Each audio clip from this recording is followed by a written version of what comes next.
2년 만에 마주했던 남북 당국은 크게 3개 항의 공동 보도문을 채택을 했습니다. 평창 동계올림픽을 계기로 북한 대표단을 파견하기로 하고 군사당국 간 회담을 개최하기로 했는데요. 또 민족 문제는 민족끼리 푼다는 취지의 항목에도 합의했는데 북측은 비핵화 언급에 강한 불만을 표시한 것으로 알려졌습니다. 남북회담본부 취재기자 연결합니다. 김혜영 기자. 네, 남과 북이 판문점 평화의 집에서 고위급 회담을 진행한 결과 3개 항의 합의 사항을 공동 보도문으로 발표했습니다. 첫째는 평창 동계올림픽의 성공에 적극 협력하고 또 둘째는 군사적 긴장 완화와 민족적 단합을 위해 노력하며 셋째, 한반도 문제를 당사자 간 대화 협상으로 해결하자 이렇게 3가지로 추격할 수 있습니다. 이러한 큰 틀에서의 합의를 바탕으로 첫째, 북측은 평창 동계올림픽과 패럴림픽의 고위급 대표단과 민족올림픽위원회 대표단, 선수단과 응원단, 그리고 예술단, 참관단과 태권도 시범단, 그리고 기자단을 파견하기로 했습니다. 아울러 남측은 이에 필요한 편의를 보장하고 선발대 파견 문제와 북측의 올림픽 참가와 관련한 실무 회담을 개최하기로 했습니다. 일정은 차후에 문서 교환 방식으로 논의하기로 했습니다. 그리고 두 번째 합의 사항으로 남북이 군사 당국 회담을 개최하기로 했습니다. 이는 사실상 우리 정부가 남북 간 우발적 충돌을 막기 위한 군사 당국 회담을 제의한 것을 북측이 수락한 것으로 보이는데요.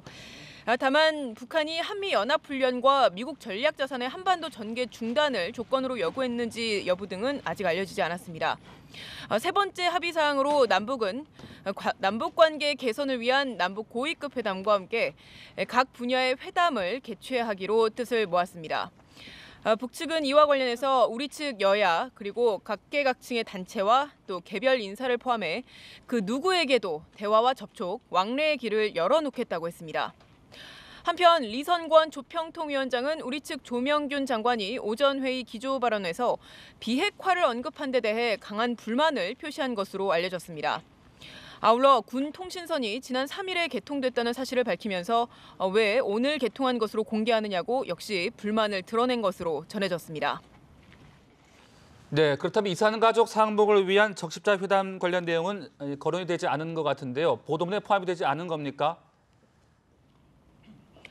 네, 남측 대표단이 당초 제의했던 설 계기 이산가족 상봉을 위한 적십자 회담 제의는 북측이 그대로 수락하지 않은 걸로 보입니다.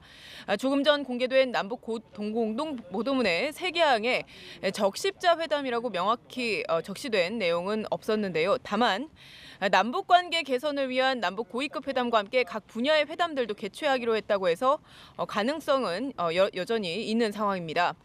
이 항에 보면 남과 북은 다양한 분야에서 접촉과 왕래 그리고 교류와 협력을 활성화하며 민족적 화해와 단합을 도모하기로 했다고 밝혔습니다.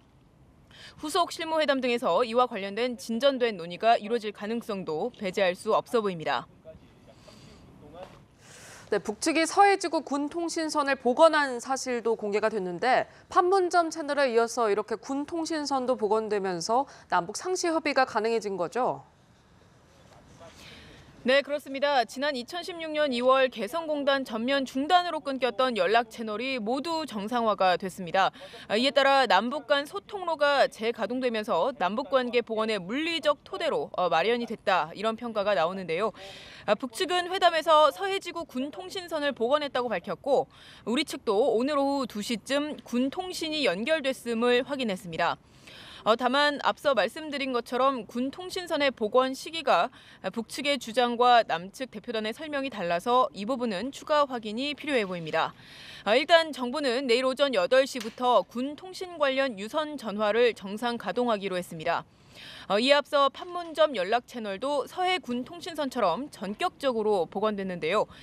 북측은 우리가 고위급 회담을 제의한 다음 날인 지난 3일에 판문점 연락 채널 복원을 예고했고 당일 오후에 연락 채널을 정상화했습니다. 지금까지 남북 회담본부에서 전해드렸습니다.